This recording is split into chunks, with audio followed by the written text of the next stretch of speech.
Everyone believed the fire in Black Pine had already erased the truth. But when Officer Mark Ellison and his wounded K-9, Shadow, stumbled onto a hidden smuggling camp deep in the frozen forest, they uncovered something far more dangerous than stolen timber. Before Mark could call for help, the criminals tied him and his loyal dog inside a car and set it on fire to erase the only witnesses. As the flames crept through the cabin and smoke filled the air, Shadow did something no one expected. The injured German shepherd began chewing through the ropes to save the man who had always saved him. What happened in those final seconds would expose a conspiracy that had been hiding in Pine Hollow for years. Subscribe now to follow this incredible story of loyalty, courage, and justice. Snow fell heavily over Pine Hollow that night, covering the black pine forest in a thick, muffling silence, while a pale winter moon struggled behind slow-drifting clouds. Officer Mark Ellison drove the narrow patrol road that cut through the forest like a frozen scar. At 36, Mark had the look of a man carved by hard seasons rather than age. His jawline was sharp, usually shadowed by short dark stubble that he rarely bothered shaving on night shifts. His dark hair was cropped close beneath a patrol cap, and a faint scar crossed his right eyebrow. A quiet reminder of a rescue operation years ago when a falling beam had nearly killed him during his time as a volunteer firefighter. That night had changed something inside him. Since then, Mark had carried himself with a calm steadiness that made younger officers trust him instinctively. He spoke little, watched everything, and believed deeply in one simple idea. If something was wrong in the dark, someone had to walk toward it. Beside him in the passenger seat sat Shadow, his K-9 partner. The German shepherd was 5 years old, large even for his breed, with thick black and tan fur that gleamed under the dashboard light. A faint white scar crossed the dog's shoulder, the result of a knife wound from a drug raid 2 years earlier. Shadow rarely barked without reason. His amber eyes were sharp and alert, and when Mark was calm, Shadow was calm. When danger stirred, Shadow sensed it long before any human could.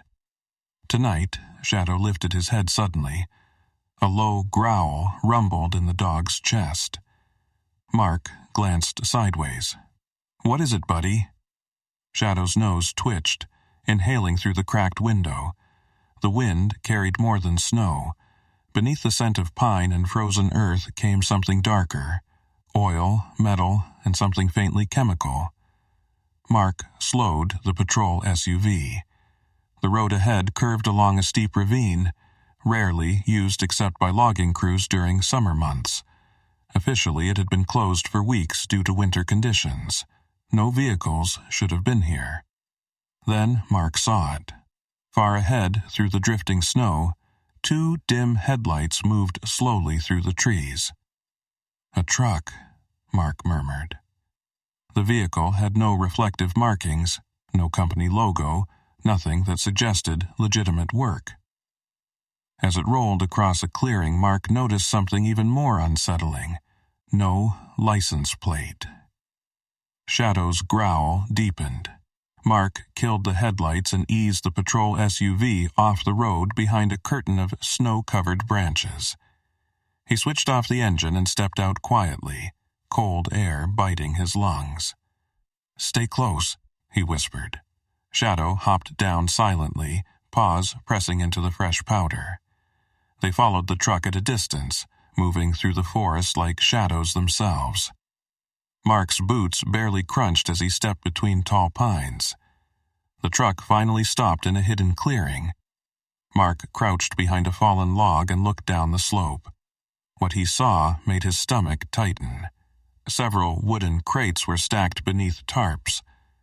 Men moved quickly around them, lifting heavy metal barrels from the truck and hiding them beneath cut pine branches. Flashlights flickered through the fog like nervous fireflies. There were at least 4 of them. Each carried a rifle. Mark's pulse slowed instead of rising.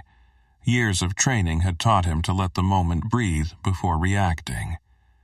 illegal transport, possibly chemicals, armed crew. He reached for his radio. Shadow suddenly stiffened. A twig snapped behind them. Mark turned. Too late. A beam of light exploded in his face. "Police!" Mark shouted, reaching for his weapon. A gunshot cracked through the forest. Chaos erupted.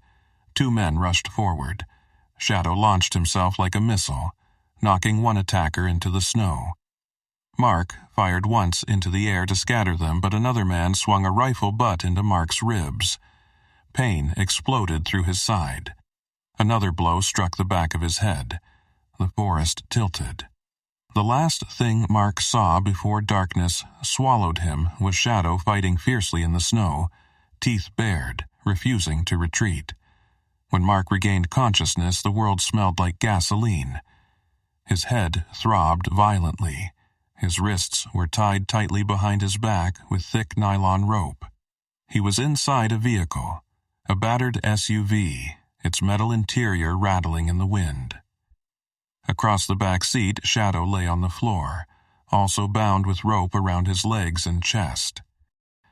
Blood darkened the fur along the dog's shoulder where someone had struck him. Shadow's eyes opened slowly.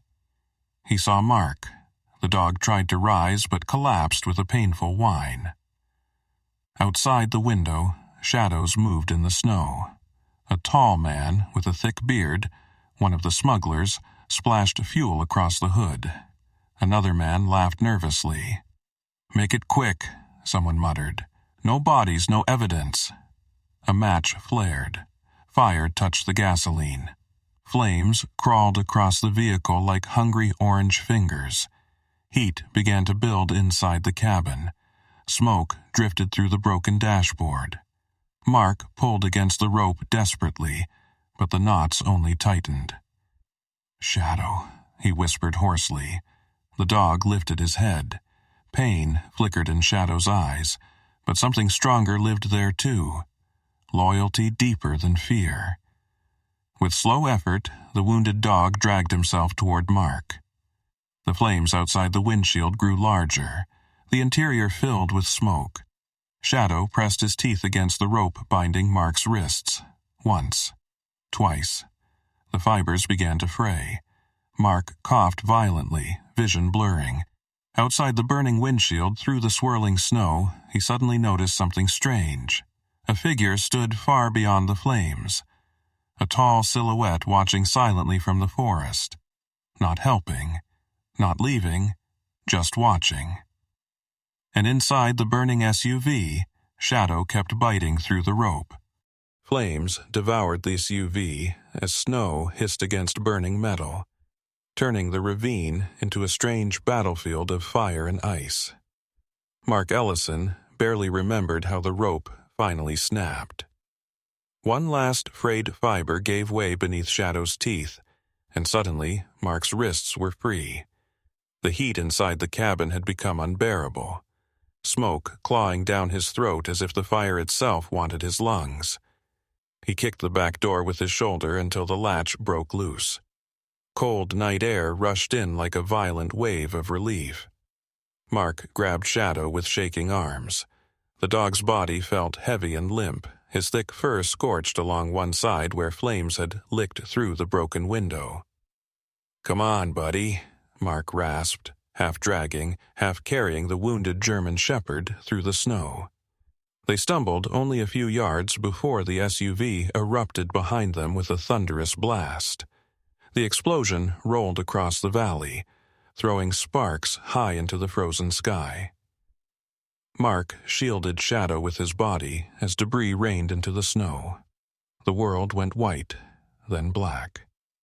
When Mark opened his eyes again, the first thing he heard was a woman's voice cutting through the wind. "Hey, don't move, stay still." The voice was firm but not panicked, the kind of steady command spoken by someone used to emergencies. A flashlight beam cut across Mark's face. The woman holding it knelt beside him quickly. Evelyn Carter was 32, tall and lean, with the athletic build of someone who spent most of her life outdoors. Her dark brown hair was tied back into a messy ponytail under a forest ranger cap, and her sharp hazel eyes scanned injuries the way a medic would.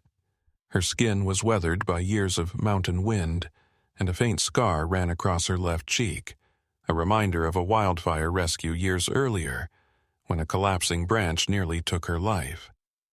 That moment had shaped her into someone stubbornly fearless when danger appeared. "You're lucky to be breathing," she said calmly while cutting through the remaining rope on Mark's arms. "I heard the explosion 2 ridges away." Mark tried to speak, but coughed instead. His first thought was Shadow. Evelyn noticed immediately and followed his weak gesture toward the snow. Shadow lay several feet away, chest barely rising. Evelyn moved fast, checking the dog's breathing. "Still alive," she murmured. "Barely, but alive." Together, they loaded Shadow and Mark into her Ranger truck, the engine roaring through the icy road toward Pine Hollow Medical Center. The ride felt endless. Mark drifted in and out of consciousness while the forest lights blurred past the window like distant stars. One thought kept echoing in his mind. Someone had known exactly where he would be that night. Hours later, pale hospital lights glowed above him. Mark woke slowly to the sterile scent of disinfectant and the steady hum of monitors. His ribs ached with every breath. Evelyn sat nearby in a chair, arms crossed loosely as if she had refused to leave. Snow still clung to the shoulders of her Green Ranger jacket. "You scared half the town with that explosion," she said with a faint, tired smile. "Doctors say you'll survive. Your dog, he's still fighting." Mark closed his eyes for a moment. The image of Shadow chewing through the rope returned sharply. Loyalty like that carved something deep inside a man. Evelyn then reached into her pocket and placed a small object on the bedside table. It was a torn piece of heavy fabric stained with dark resin. Attached to it was a dull metal badge engraved with a pine tree symbol and the words Vale Timber Logistics. "Found this near the wreck," Evelyn explained. "Caught on a broken branch. Whoever attacked you was wearing it." The name meant something. Mark felt it immediately. Vale timber trucks moved through the region constantly, hauling legal lumber. But over the past year, Mark had noticed strange shipments moving at night, always near the restricted forest zones. He began connecting quiet patterns. Roads mysteriously closed for maintenance, logging permits issued unusually fast, and several hikers reported missing in the Black Pine area. His mind moved faster now despite the pain. Someone had built a system that looked legitimate from the outside. The hospital door opened quietly then. A nurse stepped in to check Mark's IV, but Mark barely noticed. His attention shifted when he heard claws scraping lightly across the tile floor. Shadow appeared in the doorway, guided by a veterinary technician. The dog moved slowly, his side wrapped in bandages, but his eyes were bright again. The moment Shadow saw the fabric badge, he stiffened. A low growl rolled through his chest, deeper than before. The dog limped forward and pressed his nose against the cloth, inhaling sharply. Then he turned toward the window, ears raised as if the scent led somewhere far beyond the hospital walls. Evelyn watched carefully. Looks like he remembers something. Later that night, Mark sat alone in the police station archive room, ribs wrapped tightly as he scanned old files. One report caught his attention. A forest ranger named Daniel Hargrove, missing for 8 months, the last person investigating illegal activity in Black Pine before vanishing completely. Mark flipped to the final page of the report. Authorization signature, Deputy Chief Noah Pike. Mark leaned back slowly, the weight of the discovery settling into his chest like cold iron. The morning fog clung low over Pine Hollow, turning the Black Pine forest into a pale gray maze where sound traveled strangely and secrets seemed to breathe beneath the trees. Mark Ellison stood beside his patrol truck at the forest edge, ribs still wrapped beneath his jacket. Pain pulled at every breath, but pain was nothing compared to the weight settling in his mind. The signature of Deputy Chief Noah Pike in Daniel Hargrove's file refused to leave him. Pike was a man most officers respected, a broad-shouldered figure in his early 40s with thick sandy hair and a square jaw that made him look dependable at first glance. He carried himself with the calm confidence of a career officer who had climbed the ranks quickly. But Mark remembered something else. Pike had been the one who approved Mark's patrol route the night of the attack. That detail now burned in Mark's thoughts like a warning flare. Mark no longer trusted the department, which was why he had called Evelyn Carter instead. She arrived just after sunrise in her dark green Ranger truck. Evelyn stepped out with the same steady energy she had shown the night of the explosion. Her tall frame moved easily across the snow, boots crunching softly. She studied Mark's bandaged ribs with narrowed eyes. "You should still be in a hospital bed," she said quietly. "Not while someone inside the department tried to burn me alive," Mark replied. Shadow emerged slowly from the passenger seat. The German Shepherd moved stiffly, his injured shoulder wrapped carefully beneath a black K9 vest. Despite the wounds, his amber eyes remained bright and alert. He sniffed the cold air, then focused immediately on the scrap of uniform cloth Evelyn held in a plastic evidence bag. The dog's ears lifted. Then he began walking. Mark and Evelyn exchanged a quick glance before following. Shadow moved through the forest with slow determination, nose close to the ground. The scent trail wound deeper into black pine than Mark had ever patrolled before. The forest grew thicker here, the trees taller and older, their branches so dense they blocked much of the daylight. After nearly 40 minutes of hiking, Shadow stopped. Before them stood an abandoned structure half buried in snow, an old sawmill. The wooden building sagged beneath decades of neglect. Rusted metal gears lay scattered in the yard like bones from a forgotten machine. Broken windows stared out from the building's gray walls. Evelyn frowned. This place closed 15 years ago after a fire.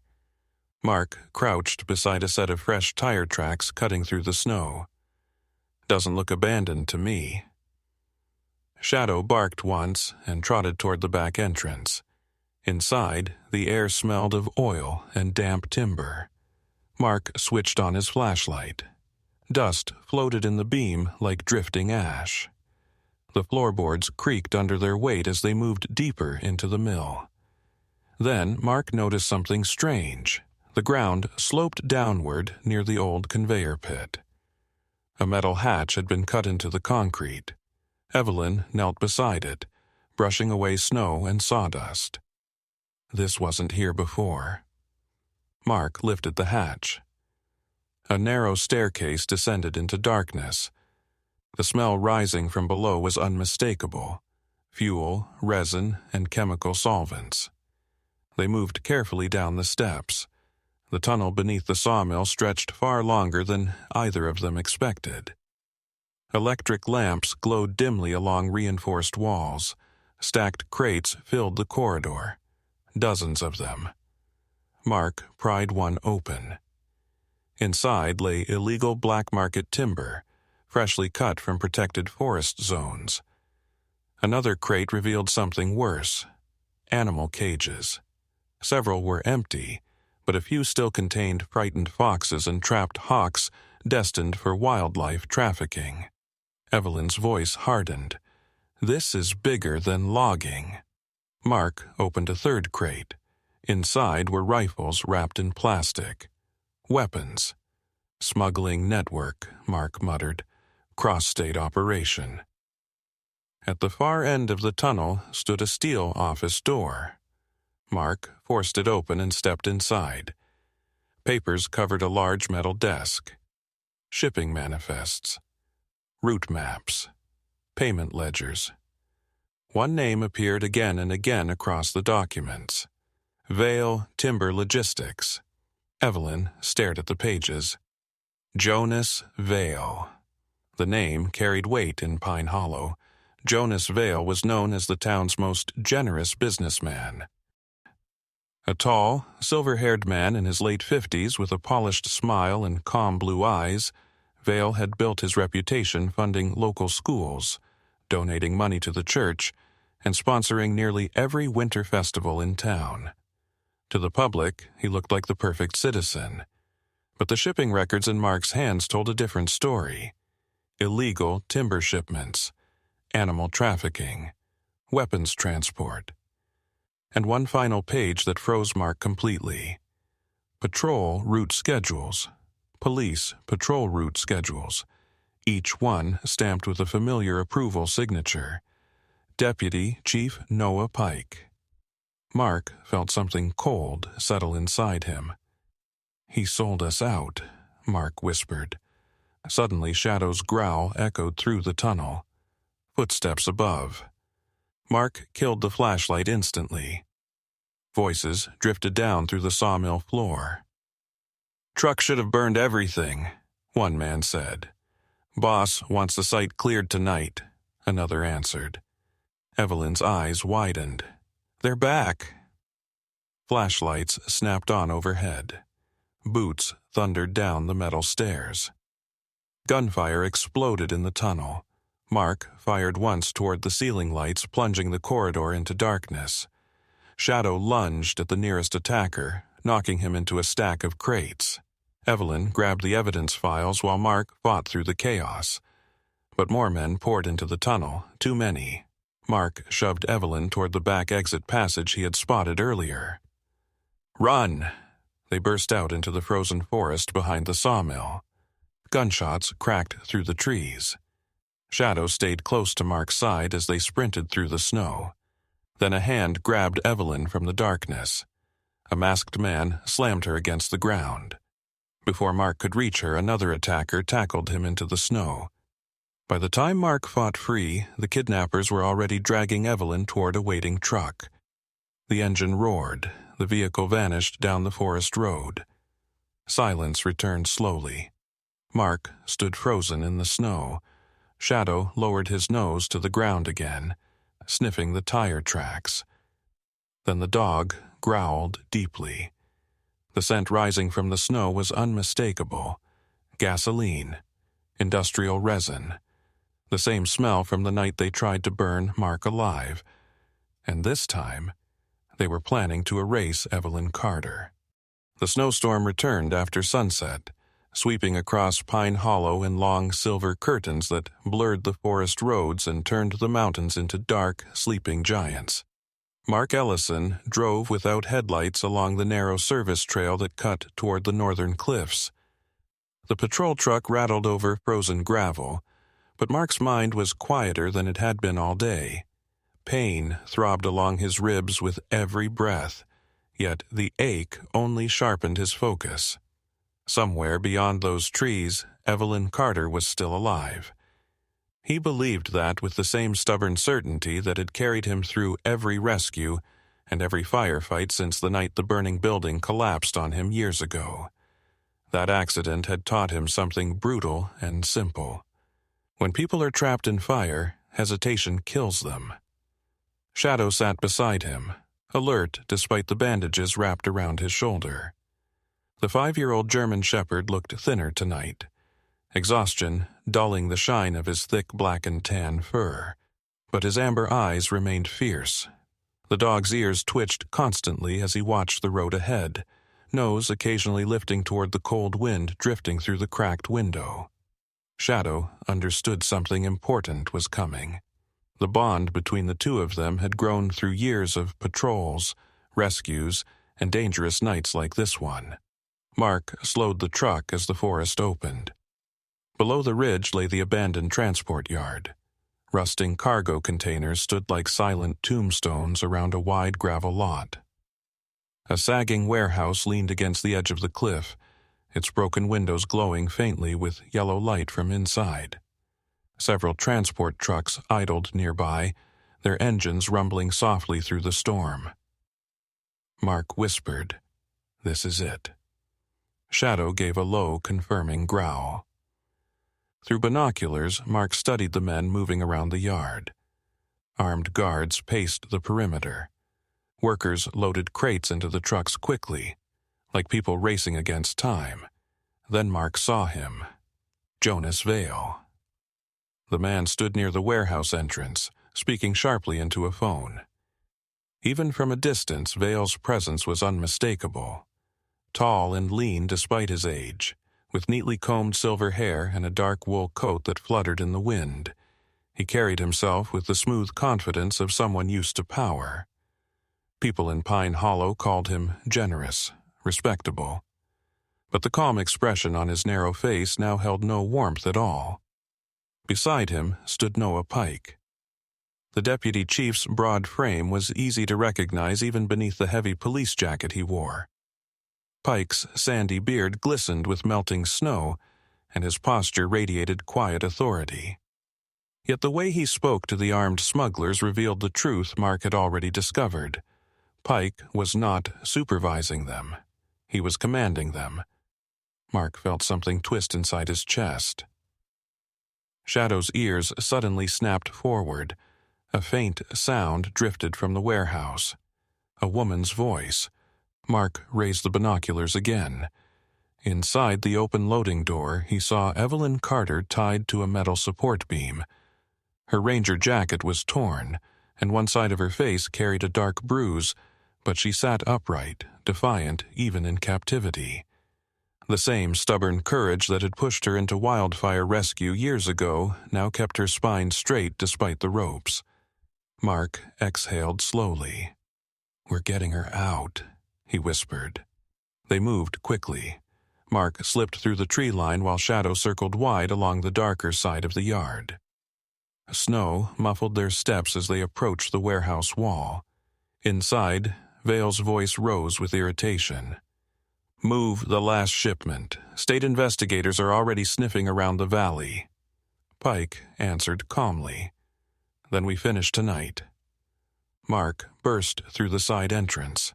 "Police! Nobody move!" Gunfire exploded instantly. A guard raised his rifle, but Shadow hit him first, slamming the man into a crate with terrifying force. Mark fired once toward the ceiling lights, shattering several bulbs and plunging half the warehouse into darkness. Evelyn seized the moment.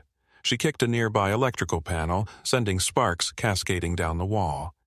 The remaining lights flickered violently, throwing the room into chaos. Workers scattered. Gunshots cracked through the steel beams. Mark cut Evelyn's ropes with his knife. "Can you run?" "Try stopping me," she muttered. Shadow returned to Mark's side, blood staining the bandage on his shoulder, but his stance still protective. Across the warehouse, Jonas Vale realized the situation had collapsed.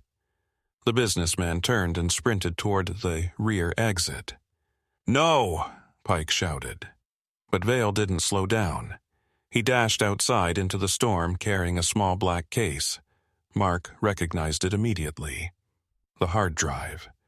Every shipment record, every bribe, every corrupt name. Mark grabbed his rifle and ran after him. Shadow followed instantly.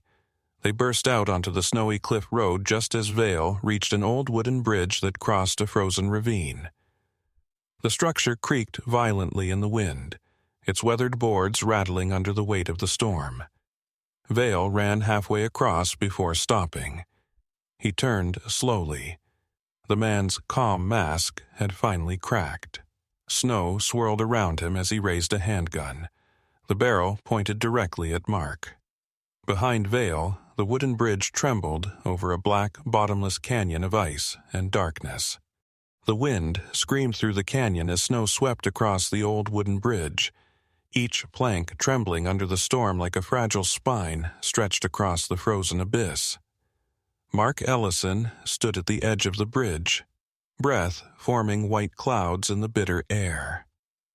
His ribs throbbed with every inhale, and the cold bit through the torn sleeve of his jacket. but his focus never left the man standing ahead of him. Jonas Vale looked very different now from the polished businessman who used to shake hands at town festivals. Snow clung to the silver strands of his neatly combed hair, and the calm mask that had charmed Pine Hollow for years had cracked into something thin and bitter. His narrow blue eyes burned with frustration rather than fear. In his gloved hand, the handgun remained steady, its barrel aimed directly at Mark's chest. The small black case containing the hard drive hung from his other hand like a final bargaining chip. "You should have stayed dead," Vale said, his voice smooth but hollow. That fire was supposed to solve everything. One cop and one dog, forgotten by morning. Behind Mark, Evelyn Carter stepped slowly onto the first planks of the bridge. Her tall figure moved carefully, one arm pressed against her bruised ribs, yet her eyes stayed locked on Vale, with the same stubborn determination that had carried her through wildfire rescues and months of solitary patrol in the mountains. Snow clung to her dark ponytail and the torn shoulder of her ranger jacket, but she looked stronger now than she had inside the warehouse. "You burned the wrong man," she said, quietly. Vale laughed once, sharp and humorless. "In Pine Hollow, money wins. Always has." Mark didn't answer immediately. Instead, he took a slow step forward. The bridge groaned beneath his weight. Somewhere below, the frozen river cracked faintly like distant thunder. Shadow moved beside him, the German shepherd limping slightly but refusing to stay behind. The 5-year-old dog's fur was still scorched along one side from the night of the fire, and the bandage across his shoulder had begun to darken again with fresh blood. Yet his posture remained tall and unwavering. His amber eyes never left the gun in Vale's hand. "You ordered it," Mark said, finally, his voice steady despite the storm. "You ordered them to burn us alive." For a moment, Jonas Vale said nothing. Then he nodded. "Yes," he replied calmly. "Because people like you ruin things. Businesses. Opportunities. Entire towns." His smile returned, colder now. "But tonight, Officer Ellison, the problem finally ends." The trigger began to move. Shadow launched forward. The German shepherd moved with the last strength left in his wounded body, slamming into Vale just as the gun fired. The shot exploded into the storm, the bullet tearing harmlessly into the night sky. The impact sent all 3 men stumbling across the unstable boards. The bridge shrieked under the sudden weight, and a section of old timber snapped with a violent crack. Jonas Vale lost his footing. The businessman fell hard against the railing, the hard drive case flying from his hand as the wood splintered beneath him. He slid down the snow-covered slope beside the bridge, crashing through loose ice and frozen brush before slamming into a cluster of rocks below. Mark rushed forward, gripping the railing as the bridge shuddered again. Vale groaned weakly from the slope, injured but alive. Within minutes, the distant sound of engines echoed through the canyon. Police vehicles. Snow Ridge officers poured onto the road behind them, weapons drawn. At the front of the group stood a tall, broad man with iron-gray hair and a thick winter coat. Captain Raymond Holt, the regional state police commander. Holt was in his late 50s, his face carved by decades of law enforcement work, the deep lines around his eyes marking both discipline and fatigue. Unlike many officials in Pine Hollow, Holt had built a reputation for stubborn honesty after exposing a corruption scandal years earlier in another county. His voice carried sharply through the storm. "Jonas Vale, you're under arrest." Behind Holt, several officers pulled a second man from a patrol vehicle. Deputy Chief Noah Pike. The once confident officer looked smaller now, his broad shoulders hunched beneath the weight of handcuffs. Snow clung to his sandy beard as he avoided Mark's gaze entirely. Evidence from the warehouse, the hard drive recovered from the snow, and testimony from arrested smugglers had unraveled the entire operation within hours. Federal agents would soon arrive to take control of the case. Weeks later, Pine Hollow looked different. The sawmill tunnel was sealed. The smuggling routes were shut down. Missing person investigations across Black Pine were reopened, bringing long overdue answers to families who had waited years. And one cold afternoon, the town gathered outside the courthouse beneath a sky finally free of storm clouds. Children climbed onto wooden benches to see better as Mark Ellison stood quietly near the steps. He hated attention, but today it was unavoidable. Beside him sat Shadow. The German shepherd looked stronger now, his fur growing back over the scars left by fire. When the mayor finished speaking, the crowd erupted into applause as a silver medal was clipped gently onto Shadow's collar. Mark knelt beside his partner. He wrapped both arms around the dog's neck and rested his forehead against Shadow's fur. For a moment the noise faded, and all he could hear was the steady breathing of the dog who had refused to leave him inside a burning car. Above them, sunlight spilled across the snowy peaks beyond Pine Hollow. And for the first time in a long time, the forest of Black Pine felt quiet for the right reasons. The story of Mark and Shadow reminds us that sometimes miracles don't arrive with thunder or shining light. Sometimes they come quietly, through loyalty, courage, and the bond between two living souls who refuse to abandon each other when the world turns dark. On the night when fire surrounded them and hope seemed impossible, a wounded dog chose love over fear. Shadow could have collapsed in the flames, but instead, he fought through pain to chew through the rope and save his partner. And in that moment, many would say something greater was at work. Because sometimes God answers prayers in ways we don't expect. Through a loyal companion, a stranger who arrives at the right moment, or a small act of courage that changes everything.